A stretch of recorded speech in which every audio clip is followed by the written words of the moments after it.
Hello guys, welcome back to our channel. If your debit card suddenly gets declined during a payment, it can definitely catch you off guard, especially when you expect everything to go through normally. Sometimes the card works one day and then unexpectedly stops during online shopping, store payments, or subscriptions. A declined debit card can happen because of balance issues, account settings, payment verification, temporary bank interruptions, or details that simply need a quick review.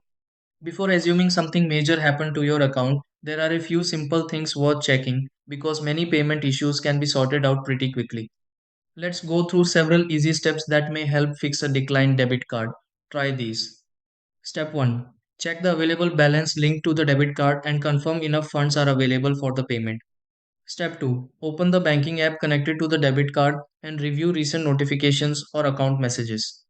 Step 3. Confirm the details entered for the debit card match correctly if the payment is online. Step 4. Try the debit card again after waiting briefly if the issue seems temporary during checkout. Step 5. Contact support connected to the debit card if account verification or payment approval is needed. Step 6. Test another payment using the debit card and confirm transactions begin working normally again.